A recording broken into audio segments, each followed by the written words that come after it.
I just talked for the past 20 some odd minutes and this thing wasn't running. So apologies for being late. Um, I hate Facebook. Um, so let's do all this again. This week, I reduced my calories with the intent of losing half a pound. That's not what happened. I lost a pound and a half, even though I only dropped 200 calories from most of my days, um, which should have been 1,000 calories. And then I dropped 100 calories from my leg days. That should have been an extra 200, so 1,200 calories for the week. That only kind of should have got me a half a pound. Um, but lo and behold, I lost a little extra. Could have just been water weight. Not sure yet. We're going to leave the calories the same for this following week. I also didn't add the cardio in as much as I had planned. Um, Bunch of scheduling mix-ups.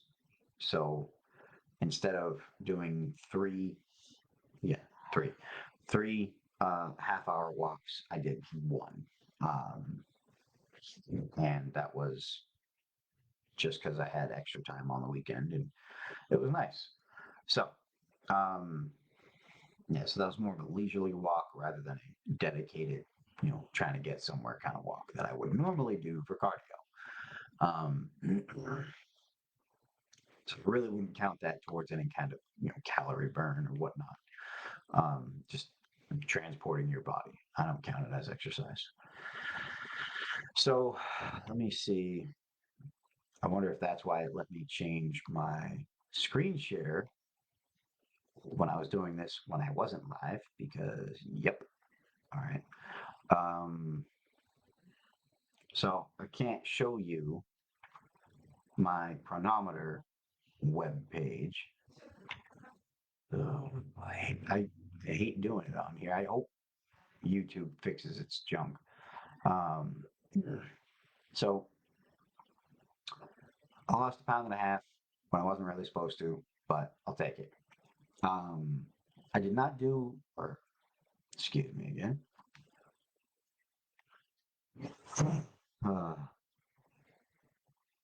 I have no idea if that actually muted, so apologies if I just coughed in all of your faces. Um, so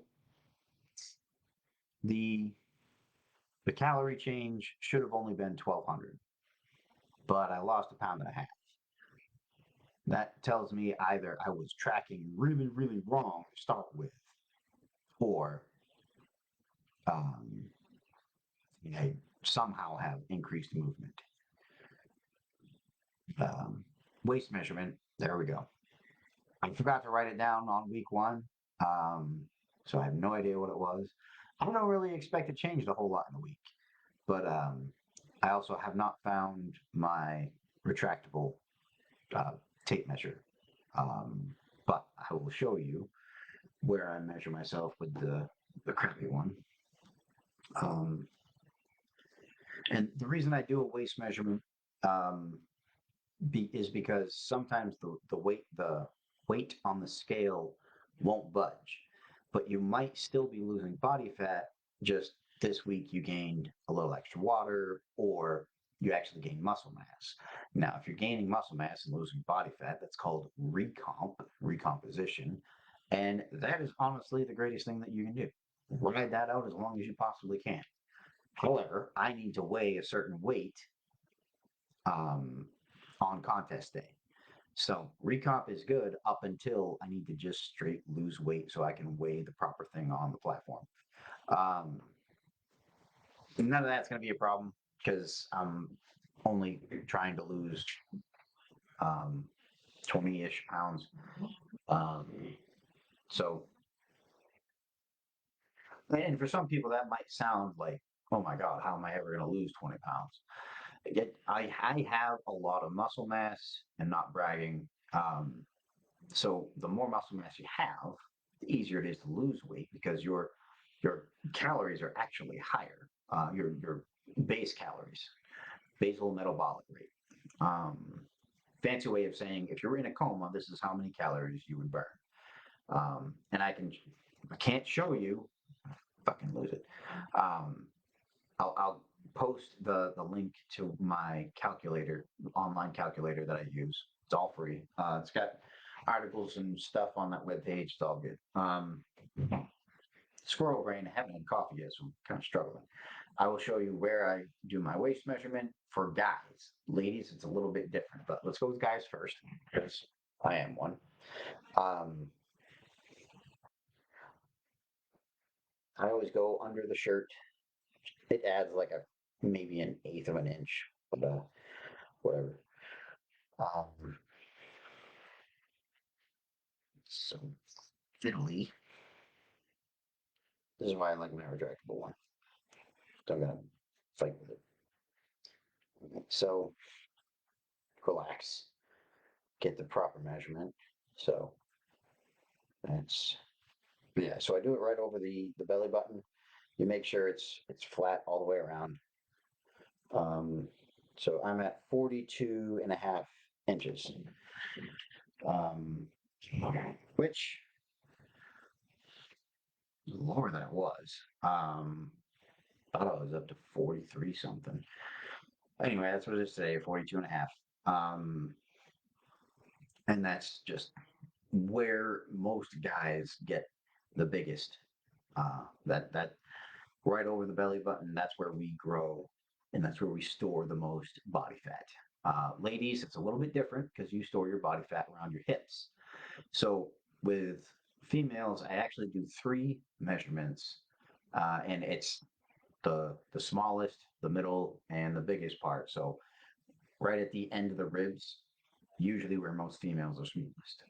And then I'll do over the belly button, and then I do over the hips, wherever the butt peaks. So just find the biggest portion right there. You take all three, and then you compare all three every measurement check. Um, so let me know if that works for you guys. But that is what I do. So, and if I don't write it down, I'm going to forget again. 42.5. Okay. So I will post that each week so that you all can track the changes as I continue to lose weight. That pound and a half, honestly, wasn't is not going to make a measurable difference there. The only difference, the only drastic difference, could be from a reduction in inflammation and water weight, but I didn't lose that much water weight. If you lost 5 pounds of water weight, you will see that's a good quarter inch, um, probably a half inch. But yes, that is how I do my waist measurement check, and that is what I will be posting each week going forward. I did get a request for more information on training. My training is not going to look like your training. I have specific events I have to train for, and I have different areas of my body I need to build up. You guys won't have all the same requirements, but your training will mimic kind of the foundation of mine. If you're trying to burn as many calories as humanly possible, you need to do compound movements. That just means you need multiple joints working in concert. So that's your big four: your squats, your deadlifts, your bench press, your overhead press, and then I add the row, um, the barbell, or I mean, any kind of row variation. Um, I like the balance it provides, and your posterior chain is never going to be too strong. So I call it the big five. You'll commonly hear it referred to as the big four. Those are the best movements if you're trying to lose weight, specifically if you're trying to lose body fat. These movements get the most muscle mass involved all at once, so you're burning more calories per lift. Um, Now, you'll hear things like, "Oh, you gotta do cardio because you're in the fat burning zone." Only if you're walking, honestly.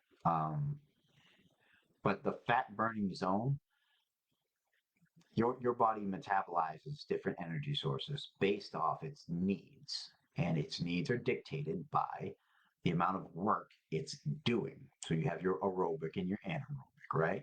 So that's aerobic is with oxygen, anaerobic is without.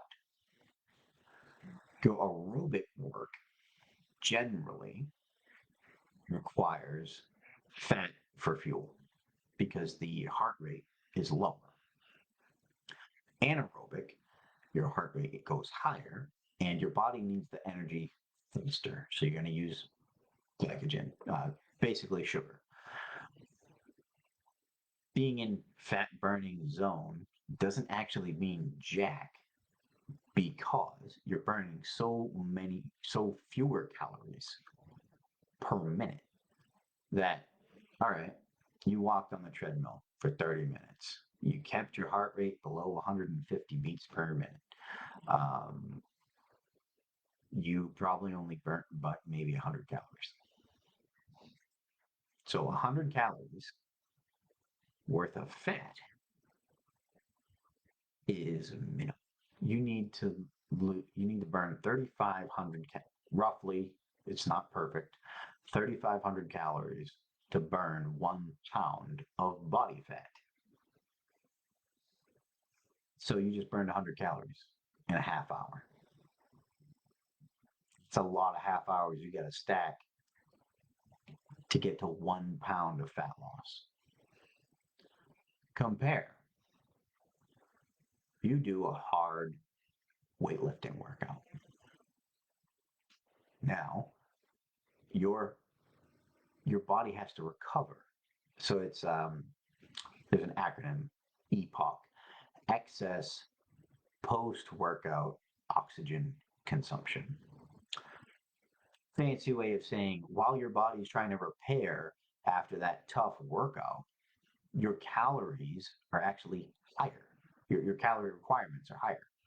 So for the next 23 hours of the day, you're burning an extra, call it 5 calories. Well, 5 times 23, I'm no mathematician, but that's an extra 100 or so calories. 100 and what, 15? Yeah, math is hard. 115 calories that you burned just throughout the rest of your day with no focus, plus the 200 or so calories you burned during your weightlifting workout. So 300 calories for the day versus your 100 calories for the day. It doesn't matter if you're in the fat burning zone, you're burning more calories with your weightlifting workout. Now you're in a calorie deficit of 300, assuming you kept your calories all normal for the workout. Um, you're in a 300 calorie deficit. You could lose half a pound a week by doing that every day. Generally, you can't do that every day. Um, but that's where getting your calorie deficit from both movement and nutrition comes into play. So this does not mean you don't ever do cardio. I highly recommend a cardio for heart health. It is a health component and makes you a better lifter, helps you recover faster. And there's a bunch of longevity benefits and whatnot.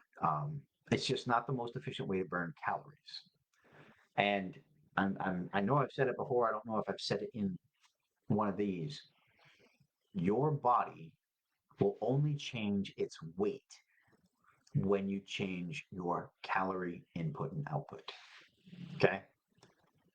If you have a calorie deficit, you will lose weight. If you have a calorie surplus, you will gain weight. That's it. That's the whole equation, the whole formula. There's no superfood. There's no one simple trick for your whatever workout. Calories dictate weight change. End of story. That's it. Yes, there are other variables that change the optimization, but that's the basic. That sorry, I'm shaking the desk. That's the fundamentals. So Why are there so many different workout routines? Some people respond better. If you have a lot of muscle mass, you're you're gonna burn a lot of calories no matter what you do. If you don't have a lot of muscle mass, that honestly should be one of your top priorities. You need to gain muscle mass so that you have the furnace that burns all those calories for you. More muscle mass, higher basal metabolic rate, higher calorie burn. So that's why I focus so much on gaining muscle mass for weight loss clients. It makes a huge difference. Um, you can do both. There is a very, very slim lane where that's possible when you're not taking drugs. Um, with drugs, anything's possible. Without drugs, you have to be very, very deliberate. You need a moderate to light calorie deficit and a very high protein intake. And with the effective training model that I've used, you can actually gain muscle mass and lose body fat. It's generally not at the same rate. You can lose a lot more body fat than you can gain muscle. So you'll probably still see the weight on the scale go down, but you will actually be getting stronger and more muscular. That's the hardest way to do this. It takes so much deliberate action. You can, and this all depends on your priorities, you can elect to gain muscle for 6 months. And yes, you will get a little extra body fat there. If you're brand new to training, you'll probably do some recomp at the beginning. The first couple months, you will gain muscle and lose fat, just because it's a novel stimulus. But as you go along, you'll stop losing the body fat and you'll just be gaining. At the end of that 6 months, you've probably gained a good 10 pounds if you're brand new to training. Now, that's 10 pounds of muscle mass that's burning more calories for you. You take a maintenance phase, you break some of your snacking habits, and then you go into your weight loss cut. And it falls off so much easier that way. Yes, this extends the timeline a lot, but if you're going for a sustainable routine that you can do for the rest of your life, that's where it starts. Now, if you are very, very overweight, if you are in the 600-pound category, just by nature of holding your body up, you've got enough muscle mass. You just need to cut weight. But you need to do it intelligently. Just starving yourself, again, not sustainable. But I'm getting off track of my own recap here, and I'm just preaching. Um, so I didn't get to show you guys. I didn't get to show anyone the chronometer. But I lost 1.5 pounds just by dropping a couple hundred calories per day. So I'm eating 2,500 calories, even though my maintenance. Yeah, I'm just frustrated again. I can't show the website, but I can post the link here. Um, nope, not what I'm trying to do. Is there any way to manage on here? No, this is dumb.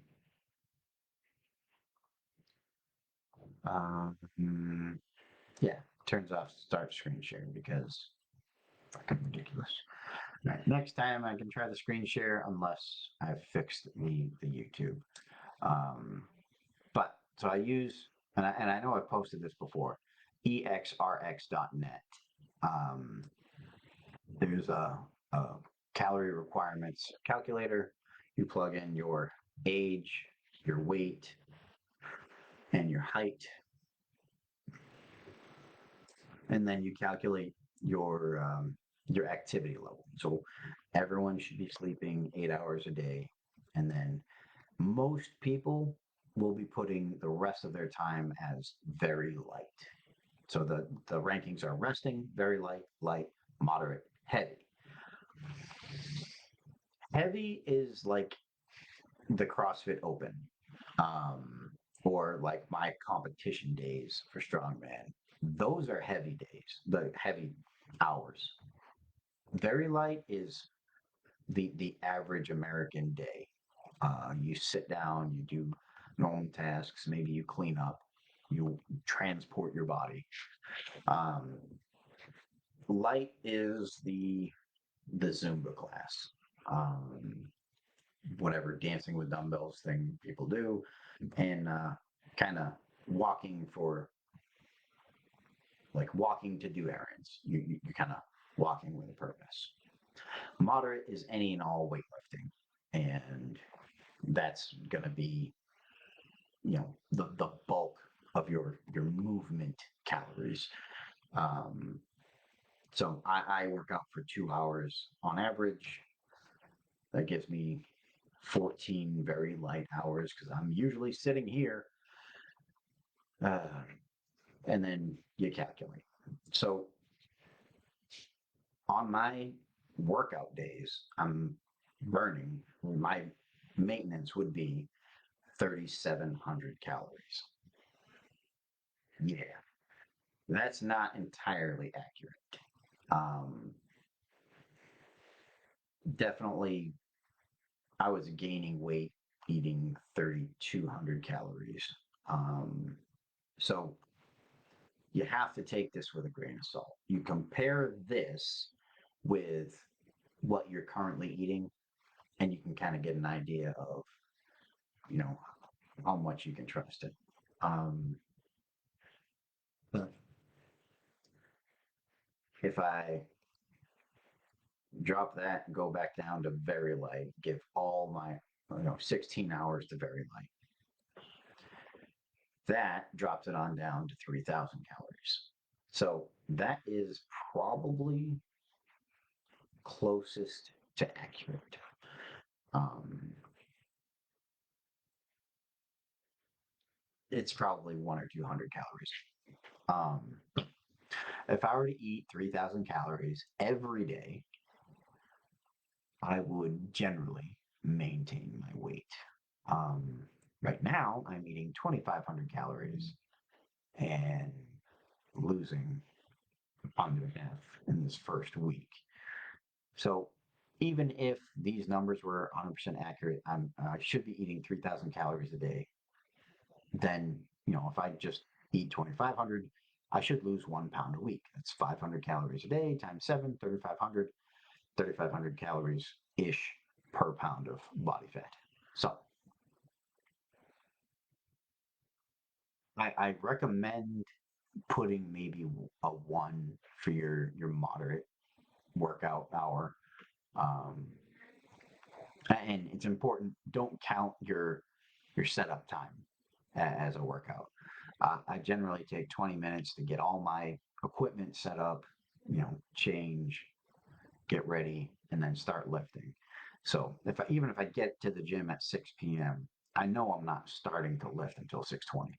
Um, but then it usually takes me over 2 hours to finish lifting. Um, Use that as an estimate, as a guide. Don't make it, don't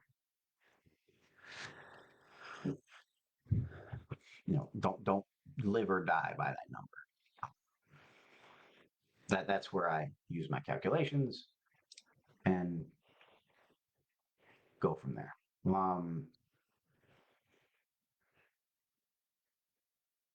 And because I didn't write a script today, I don't actually know if I went through everything. I talked about some training, how to train for weight loss. Um, I split my days, one upper, or I'm working out 4 days a week. There's an upper, a lower, but I split them into, heavy and explosive. Um, and that's just how I have to train for my sport. Most people, you can just do sets across like an old bodybuilding style format. You're gaining muscle requires a certain rep range, but it's very, very wide. It doesn't have to be 100 reps. You can do a few sets of, you know, 8 to 15, anywhere in there, and you're going to get an effective stimulus to gain muscle. Um, the goal or the idea is to constantly increase the challenge because your body will adapt. As you get stronger, your body no longer gets the same stimulus out of the same weight and rep range. So, multiple variables that you can adjust there to continue making it harder. Um, but that's called progressive overload, and there's 101 ways to do that. But yeah, sorry, this turned into more of an educational session than a recap. Um, I will focus this down for next week, and hopefully next week it'll be on the YouTube channel, which will just be easier to work with. Um, but so short recap: lost a pound and a half, but I wasn't supposed to. I'm eating 2,500 calories on most days, 3,000 calories on my leg days, and that's only twice a week. My calories based off the calculator are a little bit squiffy. It's somewhere between 3,000 and 3,700. But uh, the oh, did not add in my cardio yet, or as much of it as I should have. So probably gonna have to bump my calories up just a touch when I add that in, so I'm not losing too much too fast, because that means I'm gonna lose muscle mass at the same time. I'm trying to only lose 1 pound a week so I can limit the muscle mass I lose. Um, and I'm going to be constantly pursuing strength throughout the entire process. So, trying to keep that really tight. Next week, same time, hopefully different channel. I will actually post an update as soon as I know what's going to happen. If it has to be Facebook this whole time, then I will just do more screen share rather than talking at the camera. So again, sorry for the chaos. Good on it. See you again next week. Be well and be strong.